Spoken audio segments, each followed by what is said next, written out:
ដាំសមយុទ្ធនុយក្លេអ៊ែរជាមួយរុស្ស៊ីប៉ុន្មានថ្ងៃបន្ទាប់ពីសេឡិនស្គីប្រមានពីការវាយប្រហារលើអ៊ុយក្រែន NATO ក្រសួងការពារជាតិរបស់ប្រទេសបេឡារុសបានប្រកាសកាលពីថ្ងៃទី18ឧសភាថាប្រទេសបេឡារុសបានចាប់ផ្ដើមសមយុទ្ធអាវុធនុយក្លេអ៊ែររួមគ្នាជាមួយរុស្ស៊ីដើម្បីកែលម្អការត្រៀមខ្លួនរបស់កងកម្លាំងប្រដាប់អាវុធក្នុងការប្រើប្រាស់មធ្យោបាយបំផ្លាញទំនើបរួមទាំងគ្រាប់រំសេវពិសេសសមយុទ្ធនេះបានបន្ថែមសារៈសំខាន់ខណៈដែលពួកគេកាត់ឡើងចំពេលមានការប្រមានកាន់តែខ្លាំងឡើងពីទីក្រុងគៀវថា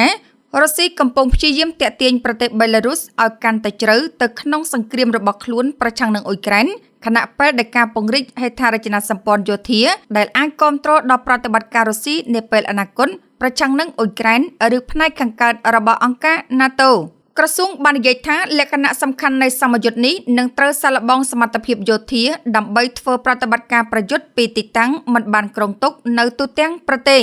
ក្រសួងការបរទេសអ៊ុយក្រែនបានថ្កោលទោសសមយុទ្ធនេះដោយបានហៅកិច្ចសហប្រតិបត្តិការនុយក្លេអ៊ែររុស្ស៊ីបេឡារុសថាជាការប្រជុំដែលមិនធ្លាប់មានពីមុនមកចំពោះស្ថាបត្យកម្មសន្តិសុខពិភពលោកដោយបន្ថែមថាសមយុទ្ធនេះរំលោភលើសន្ធិសញ្ញាមិនរីកសាយភាយនុយក្លេអ៊ែរ NPT ដោយពាក់ព័ន្ធនឹងរដ្ឋមិនរីកសាយអាវុធនុយក្លេអ៊ែរក្នុងការរៀបចំដែលតាក់ទងនឹងការប្រើប្រាស់អាវុធនុយក្លេអ៊ែរ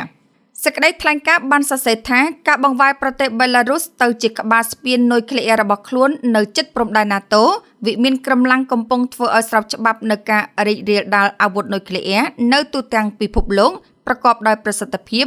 និងបង្កើតគំរូដ៏គ្រោះថ្នាក់សម្រាប់របបផ្ដាច់ការដទៃទៀតរុស្ស៊ីនិងបេឡារុសបានពង្រីកកិច្ចសហប្រតិបត្តិការនុយក្លេអ៊ែរចាប់តាំងពីឆ្នាំ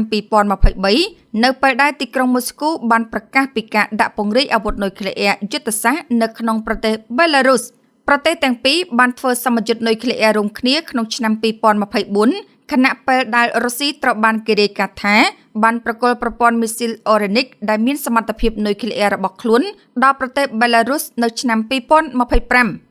នៅថ្ងៃទី15ខែឧសភាសេឡិនស្គីបាននិយាយថាទីក្រុងម៉ូស្គូកំពុងបង្កើនកិច្ចខិតខំប្រឹងប្រែងដើម្បីដាក់សម្ពាធមេដឹកនាំបេឡារុស Alexander Lukashenko ឲ្យដើរតួនាទីដោយផ្ទាល់បន្ថែមទៀតនៅក្នុងសង្គ្រាមប្រឆាំងនឹងអ៊ុយក្រែនលោកសេឡិនស្គីបាននិយាយថាអ៊ុយក្រែនមានព័ត៌មានលម្អិតនៃការសន្ទនារវាងថ្នាក់ដឹកនាំរុស្ស៊ីនិងបេឡារុសទោះបីជាកងទ័ពបេឡារុសមិនបានចូលរួមដោយផ្ទាល់ក្នុងប្រតិបត្តិការប្រយុទ្ធប្រឆាំងនឹងអ៊ុយក្រែនក៏ដោយប៉ុន្តែទីក្រុងមីនបានអនុញ្ញាតឲ្យរុស្ស៊ីប្រើប្រាស់ទឹកដីរបស់ខ្លួនជាទីតាំងសម្រាប់ការឈ្លានពានពេញលេញការបាញ់មីស៊ីលនិងការវាយប្រហារដោយយន្តហោះគ្មានមនុស្សបើកកងកម្លាំងរុស្ស៊ីបានចាប់ផ្ដើមការវាយលុកដែលបរាជ័យរបស់ពួកគេប្រឆាំងនឹងទីក្រុងគៀវនិងឆេនីហ៊ីវអូប្លាស់ពីប្រទេសបេឡារុសក្នុងខែកុម្ភៈឆ្នាំ2022នៅក្នុងសេចក្តីថ្លែងការណ៍របស់គាត់លោកសេឡិនស្គីក៏បានប្រមានថារុស្ស៊ីអាចកំពុងពិចារណាលើប្រតិបត្តិការវាយលុកថ្មីឆ្ពោះទៅរកតំបន់គៀវនិងឆេនីហ៊ីវពីទឹកដីបេឡារុស